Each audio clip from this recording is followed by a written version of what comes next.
एक अनमोल सीख। एक बार एक वैज्ञानिक ने एक टिड्डे को पकड़ा और उसे अपनी आवाज पर छलांग लगाना सिखाया।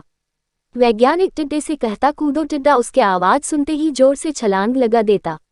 अब वह वैज्ञानिक था तो प्रयोग करना बनता ही था। उन्होंने टिड्डे की छलांग पर प्रयोग किया।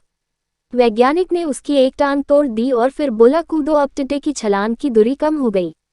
वैज्ञानिक ने उसकी दूसरी टांग तोड़ दी और फिर बोला, कूदो। टिड्डे की छलांग और कम हो गई। अब तोड़ी गई उसकी तीसरी टांग, फिर छलांग की दूरी और कम हो गई। एक एक करके बेचारे टिड्डे की सारी टांगें तोड़ दी गई। अब आखिरी टांग टूटने पर जब उससे कहा गया कूदो तो वह हिल भी नहीं पाया।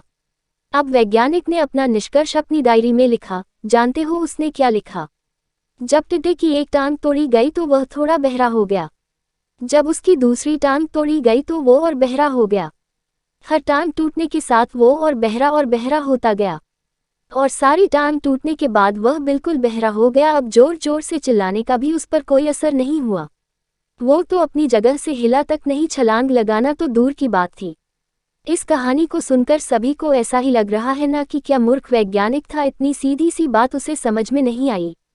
या कुछ लोग ये भी सोच रहे होंगे कि ये तो किसी बच्चे को भी पता है कि टिड्डे की छलांग उसके टांग टूटने की वजह से कम होती जा रही थी, ना कि वह बहरा हो गया था।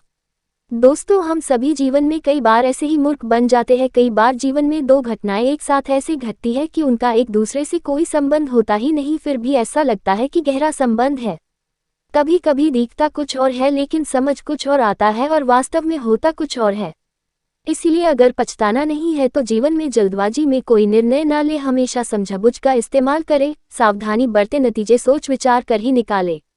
दोस्तों, आपको मोटिवेशन की आग पर ये छोटी छोटी कहानियां और सीख कैसी लग रही है?